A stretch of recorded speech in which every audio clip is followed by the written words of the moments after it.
He's considering the business to be his financial independence, and he's working like 100-hour weeks. If you're working 100-hour weeks and you have no net worth, you're not financially independent. I'm gonna smack you. I have 4 properties right now. 4, and I had 15. So, at peak, you were 15, yeah. So down to 4 is great. Hey guys, Matt McKeever here with Michael Rosehart. And welcome to another episode of Mike and Matt on Fire. Appreciate you guys checking out these videos.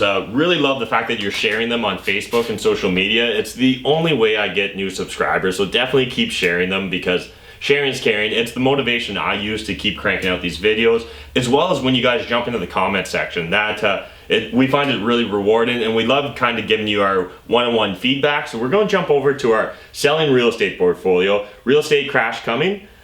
Is real estate anti-financial independence? Yes, that was a little bit of a clickbaity title, but I wanted you guys to click on the video. And so in this video, really, Michael just kind of talked about his perspective and why he's selling off his real estate portfolio. And before we get into the comments, let's give them a little update. So where are you at? So I have 4 properties right now. 4, and I had 15. So, at peak, you were 15, yeah. So down to 4 is great. So right now, $1 million not in real estate. So yeah, I was gonna say right now his back pool is just filled with loonies. He's just diving through it like Scrooge McDuck. But so yeah, Michael's downsized his real estate holdings, and so we thought we'd just jump in the comment section and check out what people were saying. So first things first, our good buddy Kellen. So it's a great problem to have when you hit that stage where you're optimizing your portfolio to give yourself even more freedom.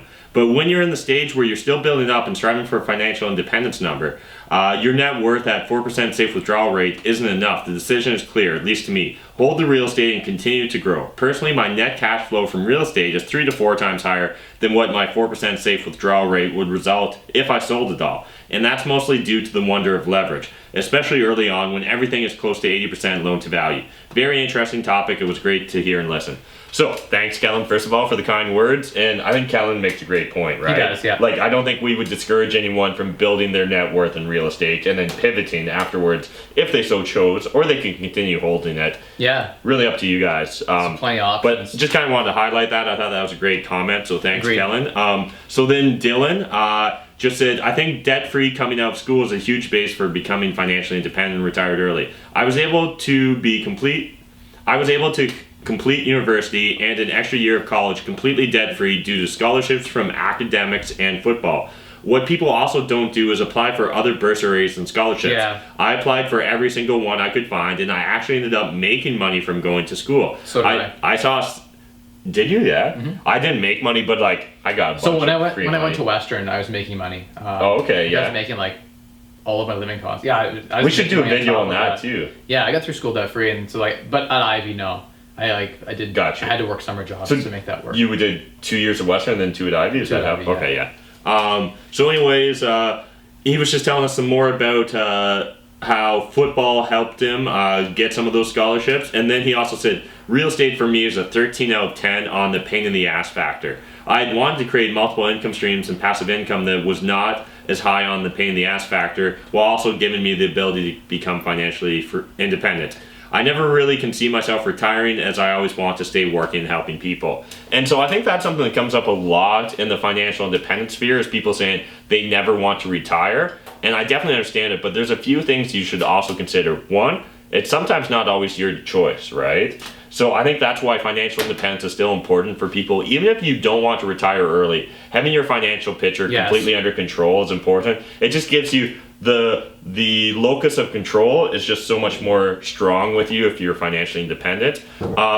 Otherwise, another thing to consider is your life may change, right? Like you may develop a medical condition, or you may just become injured somehow and no longer able to perform what your day-to-day job is. And again, financial independence is just going to give you more resiliency. It's going to give you a more robust approach to life, I think. There are a lot of people out there too, and this one is like one for me that bugs me. I see a lot of these infomercials on my Facebook. I don't know what you call them, like these little videos people do, like this guy from like New York or something. He's like, oh, like I'm financially independent and retired.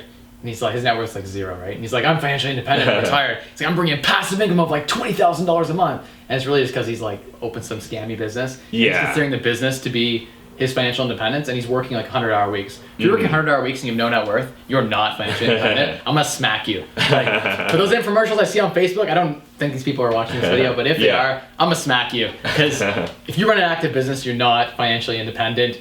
If you don't meet the definition by net worth and asset requirements, like if you have no net worth and you're pretty much just relying on income from business, you're just working. And so it's funny, we were actually, yesterday I was in Sarnia shooting a couple of YouTube videos with my good buddy Dan. Nice. And he was talking to me and he was kind of ribbing me a bit. And so he's still doing some of the day-to-day hammer swinging on his job sites. And he said, you know, Matt, someday I wish I can be financially independent and retired like you are. And, you know, we both kind of laughed about it. And then my cameraman, Michael Burgess, jumped in and said, you know what, I think Matt's the hardest working retired person I know.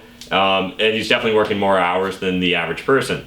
I don't say this to my own horn, but I don't disagree with it. But the key for me is it's an active choice doing these things, like these YouTube videos, trying to create a big YouTube network, trying to help spread the message to this London on Fire. Or constantly just chucking out free copies of my Bible, the Early Retirement Extreme book, simply because it's to me what's rewarding. But I know that if tomorrow all those things went away and any sort of income I earned from those things went away, I'd still be fine. I could still live the lifestyle I live today. That's the definition. Like, you have to be 4% safe withdrawal rate or very close to that and have those investable passive assets for you to be qualified. Like, I don't think having a business makes you qualified. I see a lot of that kind of stuff. Particularly if you're still grinding in the day-to-day, you know, if you've hired managers that completely do everything for you on your behalf, I think an argument can be made that you are financially independent. Fair, but you can make the argument, otherwise, just wanted to, let's keep scrolling a little bit.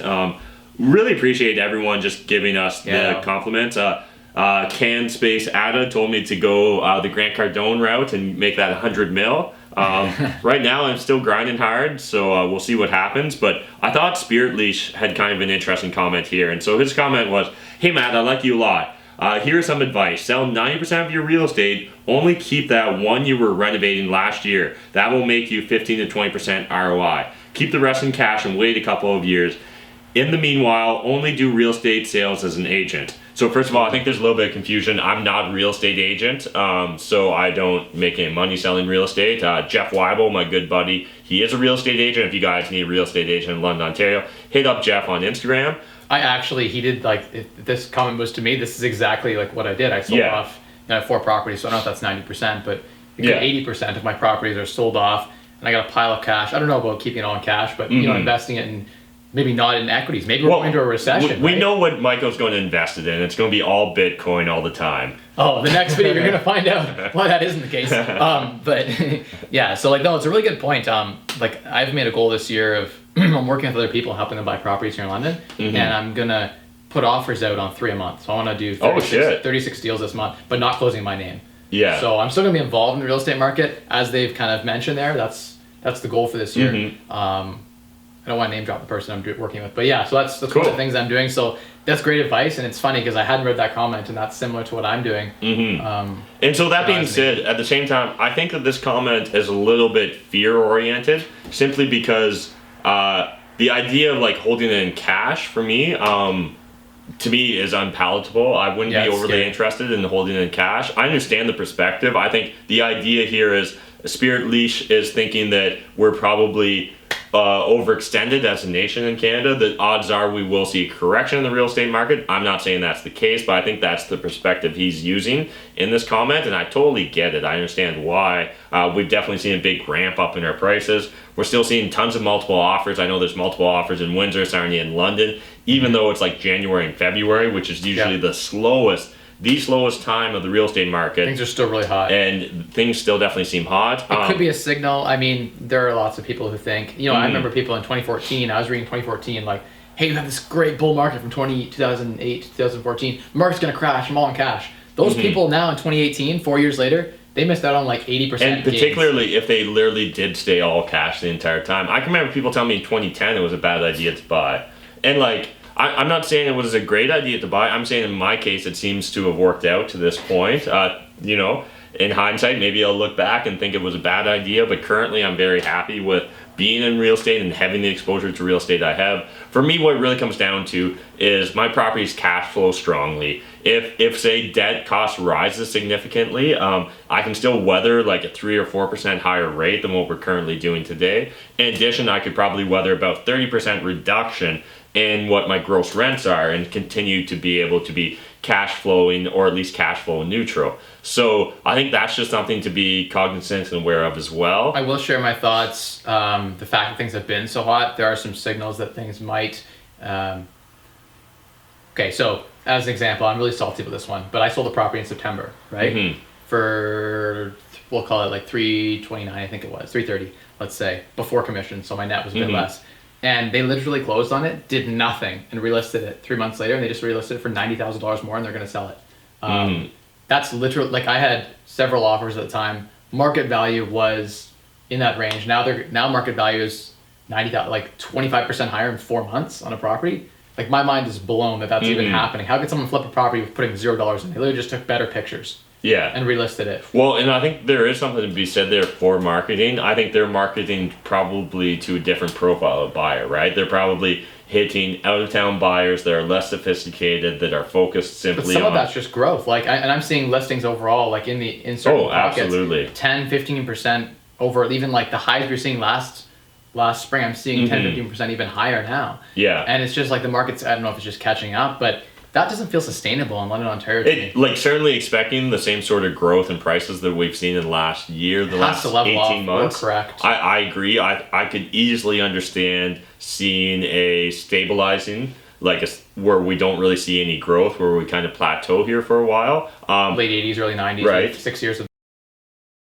So prices have grown 25% in the last 6 months. It's been significant in a very short period of time. Yeah, in certain pockets, sorry, not all of London, yeah. but in certain pockets we've seen 25% jumps.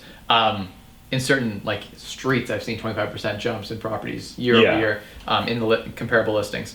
So we've got these major outliers, these major growth pieces, and so that leads me to think that, you know, it's possible that in the future we could see, you know, in the late 80s this happened in London, and we were flat for like 6 years. In fact, we had negative 2% for a couple of years. Yeah, so. In the late 80s, early 90s, you know, particularly when you look at a lot of the neighborhoods like the Old East Village, Soho, stuff like that. So I definitely understand where Spirit Leash was coming with this comment about sell everything off. Personally, I don't think I'm going to act upon it immediately. I have been thinking I probably will, sell a couple properties this spring if the market gets as hot as I think. But I think I'll keep buying as well. So like, it's not really, I think I'm just going to be reallocating the assets. I think I'm going to be harvesting some of the profits from properties that I don't love or that I don't have to own for the next 50 years. There's certain properties, the property we're shooting this video in, like I expect I'll die with this property. Me and Adam Steeper, we're partners on this property that I'm living in. He also lives in it. And we just have a very emotional connection. We did, like, the unit we're in right now, we did all the renovations ourselves, right? It was our first big renovation project. So like, but like it was very satisfying to be a part of that. And it's in, you know, it's very close to downtown London. I think that long term it'll see lots of appreciation. So, and I like it. I just have an emotional attachment to it. So it's highly unlikely I'd sell this. But there's other properties that I literally bought in neighborhoods and on streets that didn't really matter to me from a personal perspective. It was more just about the cash flow.